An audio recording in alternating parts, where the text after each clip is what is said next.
Rusia. Dhe këta janë dronë që i kalshuar ushtrit e këtyre 3 vendeve dhe pastaj është pritur me një reagimi në ajër nga aviacioni i këtyre 3 vendeve. Aha, e qartë. Dhe tashmë për atë arsye edhe policia daneze edhe gjithë autoritetet e tjera civile kanë thënë kur janë pyetur direkt nga gazetarët që a është ky dron rus, jo nuk kemi të dhëna. Ata e dinë shumë mirë që droni nuk është rus, po është dronet e ushtrive të tyre, për arsye se është kjo stërvitje që ka filluar dhe do zgjasë një javë kjo stërvitje. Ka filluar dje mbas dite dhe zgjat një javë. Finland, Suedi, Danimark. Finland, Suedi, Danimark. E qartë. Stërvitja më e madhe ajrore, është stërvitja më e madhe ajrore që këto vende kanë bërë ndonjëherë. Po Tashti vim në Estoni. Në Estoni. Estonia ka akuzuar Rusinë se 3 avion të saj MiG-31, të cilët ishin nisur nga Rusia dhe shkonin në drejtim Kaliningradit, kanë hyrë në territorin eston, pra kanë hyrë në territorin estonez. Atëre, kjo harta që po shihni, në rast se ta lexoni këtu është burimi është Ministria e Mbrojtjes e Estonisë. Pra nuk është, e kemi të qartë. BBC-ja? Jo, BBC-ja kanë nxjerrë, po është burimi është Ministria. Ministria e Mbrojtjes e Estonisë. Pra ti jemi të qartë, pra nuk është hartë që kemi bërë ne. E qartë.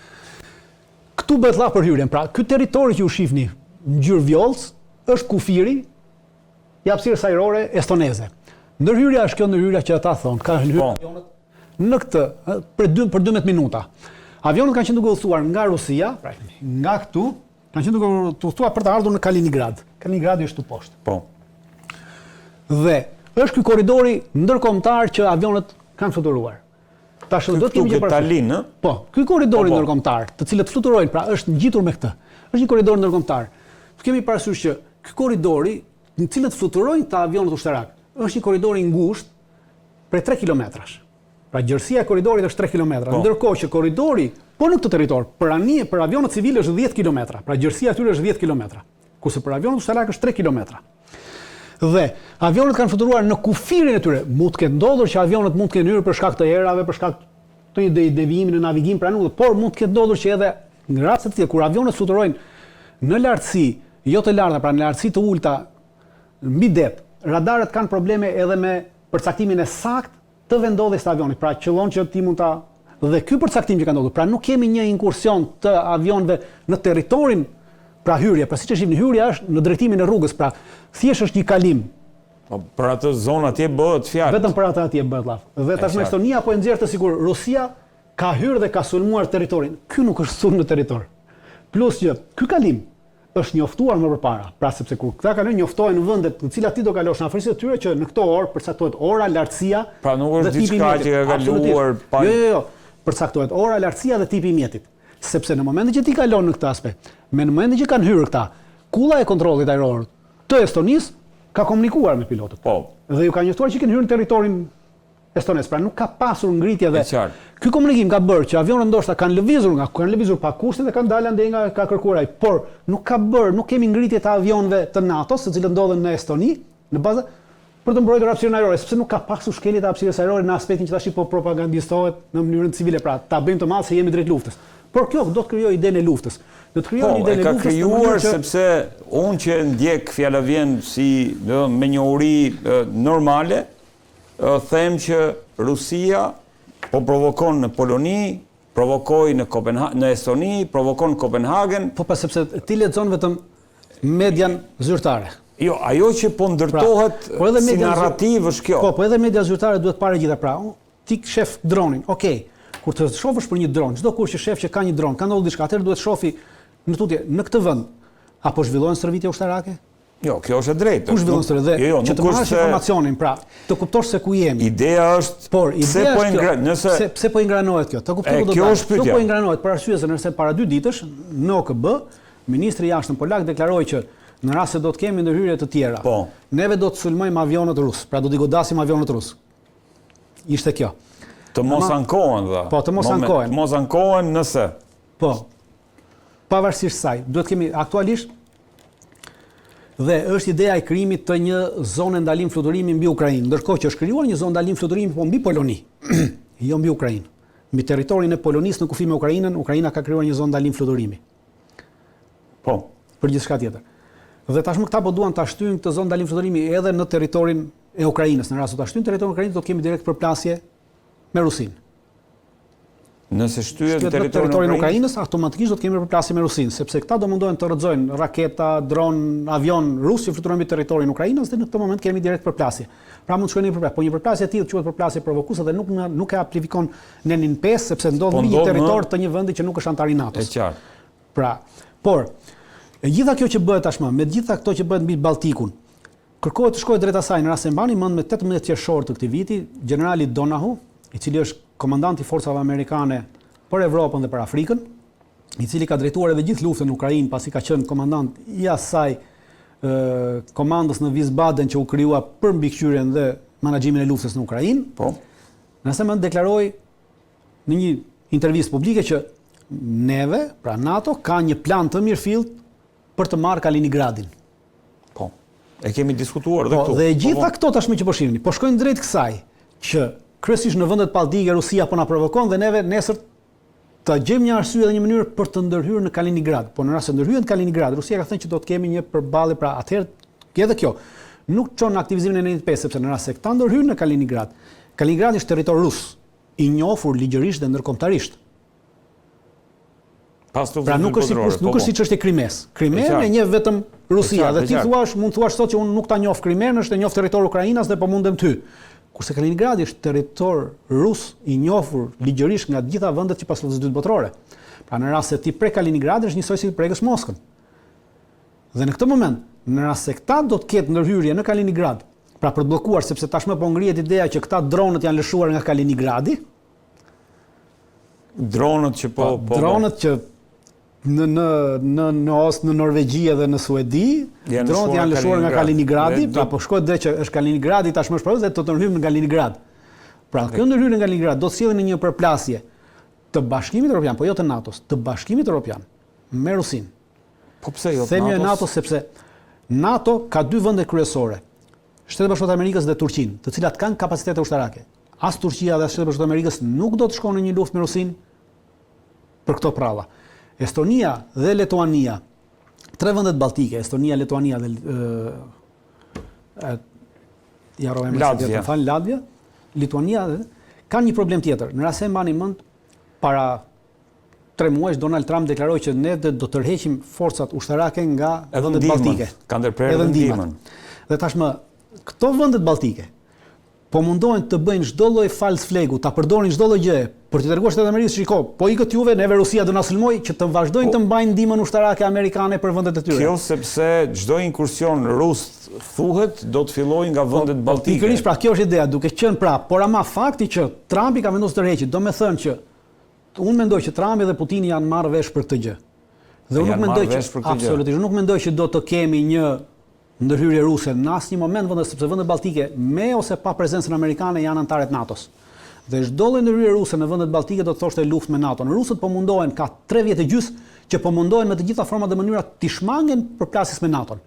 Shiko, në bazë të ligjeve ndërkombëtare, ajo çfarë NATO ka bërë duke i dhënë armatime dhe municione haptazi Ukrainës kundër Rusisë. Rusia ka të drejtën legjitime ndërkombëtare, pra mbi bazë të marrëveshjeve dhe konventave ndërkombëtare që të sulmojë ato vende që po e armatosin Ukrainën. Ti sulmoj ato vende. Është shmangur totalisht. Pra Rusia po mundohet të shmanget përveç retorikës që ka thënë që jemi në luftë me NATO-n, gjë tjetër nuk ka në aspekt. Çdo gjë përballë me NATO po ndodh në Ukrainë, po jo jashtë territorit të Ukrainës. Dhe nuk mendoj që Rusia tashmë do të shfrytëzonte momentin për të sulmuar NATO-n, sepse kjo do ta çonte në një luftë dhe as Rusisë sot nuk i intereson lufta me NATO-n. E qartë, ndërkohë dritan kemi gjithashtu ka dhe një le të themi asaj që konsiderohet inteligencë SVR, që është shërbimi i inteligjencës ruse, pretendon se NATO po përgatit që të zhvendos forca në regionin e Odesës për të intimiduar atë Transnistrian që është në zonën e Moldavisë. Ja ku është pavarësisht është një deklaratë e hershme kësaj, nuk është, e ka përsëritur disa herë SVR-ja, është shefi SVR-s Narushkin i cili ka deklaruar edhe më përpara që NATO ka plane. Realiteti është që NATO vërtet ka plane për të hyrë në Odesa, por nuk do thotë që ekzistenca këtyre planeve NATO do t'i aktivizojë këto plane, pra do hyjë në Odesa. Ajo çfarë po ndodh në të vërtetë është që NATO po vendoset në Moldavi.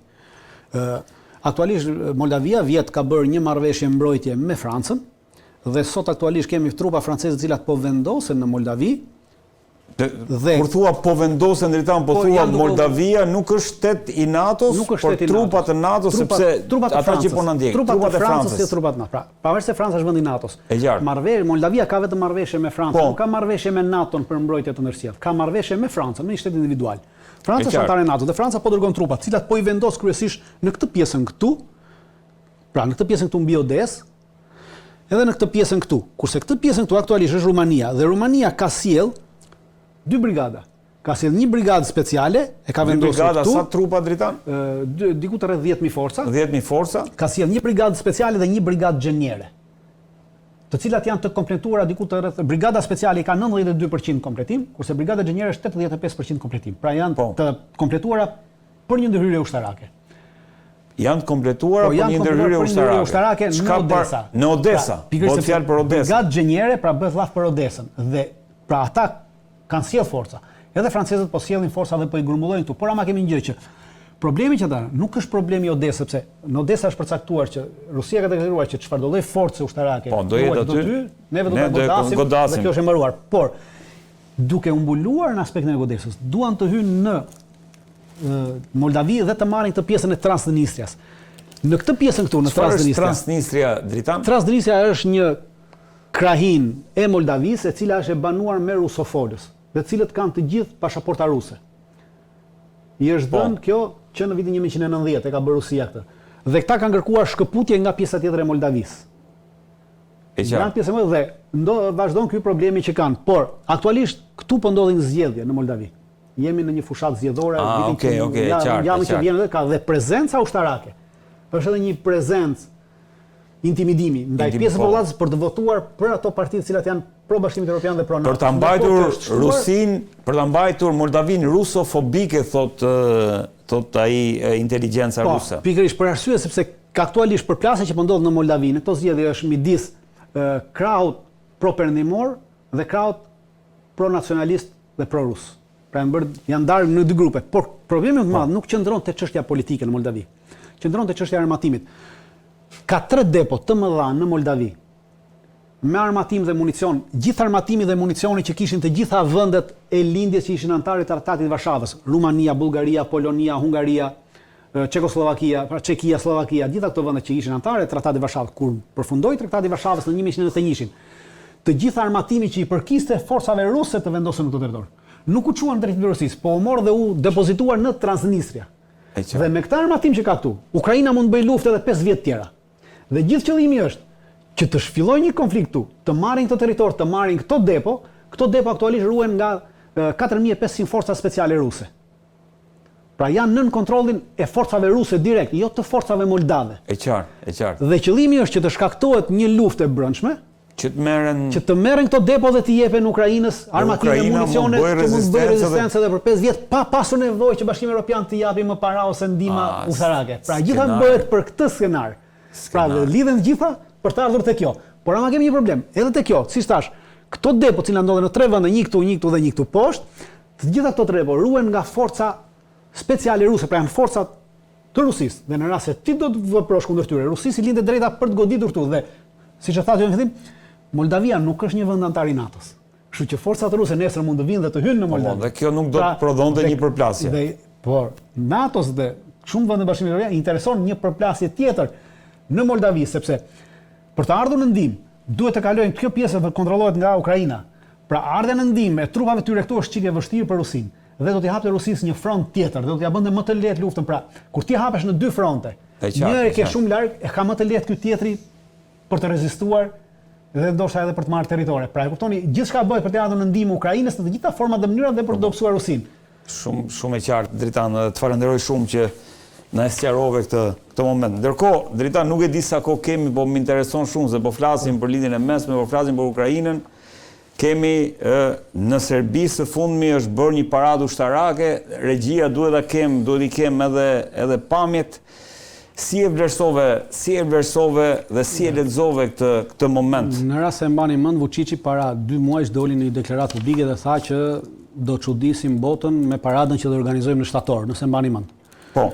Realiteti është që nuk çuditi botën, çuditi vetëm neve që ishim këtu pak a shumë, pavarësisht deri diku. Nuk është se personalisht nuk mbeta i çuditur, pasi edhe më parë kam deklaruar këto armatime dritan. Po, në këtë paradë Serbia angazhoi gjysmën e forcave të veta ushtarake. Pra, Serbia ka 24.000 forca ushtarake dhe në paradë morën pjesë 10.000 forca ushtarake. Pra, kaq është kapaciteti i Serbisë. Paraqiti 3 avione Rafale, pra 3 të vetë. Avionet Rafale që me Macron. Me Macron, por paraqiti avione Rafale nuk është se Rusia i ka marrë këta avion. Pra avionet u fluturuan nga pilot francez, sepse pilotët serb akoma nuk janë përgatitur, pra janë në përgatitje sipër dhe nuk është se i ka marrë në dorëzim avionet. E ka thjesht për si eksploziv. Po këta janë avion që do marrë, këta 12 avion që ka bler, pra është pjesë i këtyre 12 avionëve, por në këtë moment nuk është se i posedon avionët. Pra thjesht i paraqitet si pjesë e marrëveshjes dhe që ashtu. Ajo çfarë me të vërtet solli një për pjesën tjetër është paraqitja e disa dronëve me teknologji. Dronët janë komplet prodhim të teknologji izraelite, por me licencë hungareze. Pra të kemi dëgjë. Pra dronët i prodhon Hungaria dhe Serbia ka bërë një marrëveshje ushtarake me Hungarinë vjet për të marrë licencën e prodhimit të tyre dronëve. Pra një vend i NATO si ka dhënë Serbisë licencën e prodhimit të tyre dronëve që i prodhon vet, për interesat veta të marra nga Izraeli. Po. Dhe e dyta, ajo që ka paraqiti ishte një lloj rakete me rrezet deri 350 km, është raketë totalisht izraelite. Pra ajo është teknologji 350 km distancë goditje është raketë izraelite. Pra atë e prodhon Izraeli, është për prodhim industrive ushtarake izraelite dhe ekskluzivitet vetëm i Izraelit. Dhe ja ka blerë si prodhim teknologjie, apo ja ka shitur Izraeli, kjo duhet parë. Pra këto ishin dy risit. Risit të tjera nuk kishte. Kjo raketa 350 km dritan? Kjo raketa 350 km, pra kërcënon Kosovën, në rast se do ta shohësh, po unë nuk e shoh si kërcënim, për arsye se në Kosovë është tjetër, pra kemi tjera rrethana në Kosovë.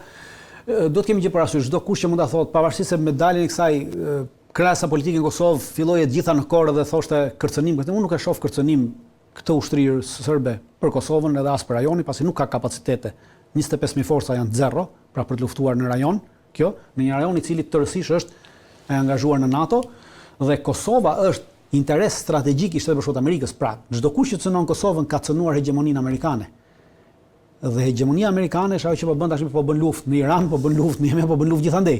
Për këtë hegemoni po bëhet luftë. Dhe askush nuk do mund nesër këtu aq më tepër Serbia një vend i izoluar, fizikisht është i izoluar, politikisht mund të ketë mbështetjen e Kinës, Rusisë dhe çdo lloj vendi tjetër, edhe të Izraelit, por fizikisht është një vend i izoluar.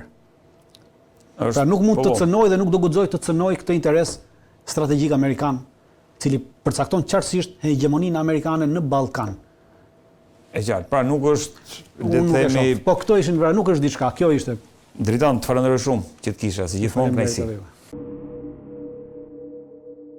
Në këtë pjesë të dytë emisionit është bashkuar me mua studiuesi Olsi Azexhi. Olsi, kënaqësi që të kam, si gjithmonë. Drejt kënaqësi që jam edhe unë. Olsi, Britania, Franca, Kanadaja, Australia, Portugalia dhe disa vende tjera shumë të rëndësishme që mund të konsiderohen edhe ajka e të paktën e Europës, kanë vendosur, kanë shpallur njohjen e shtetit të Palestinës. Si e lexon këtë moment? Unë këtë moment e shoh si një moment krize madhore në aleancën perëndimore, nga që vendet kryesore të G7-s, vendet e dominionit perandorak britanik, domethënë Britania e Madhe, Kanadaja, Australia, Zelanda e Re, dy fuqitë nukleare të Evropës, ato që edhe shpikën Palestinën, por edhe Shqipërinë, Britania e Madhe, që sapo e përmenda, dhe Franca, dhe pas tyre Portugalia, Belgjika, Luksemburgu, Malta, San Marino dhe Andorra. Gjitha këto po bëjnë atë që nuk pritej, që prej vitit 1948, kur fuqitë fituese të luftës dytë botërore, anglo-amerikanët dhe francezët në një anë dhe boshti sovjetik në anën tjetër, ku sovjetikët, boshti sovjetik ku hynte edhe Shqipëria, Palestinën do ta njihin si shtet vetëm në 1988, ndërsa bloku perëndimor do të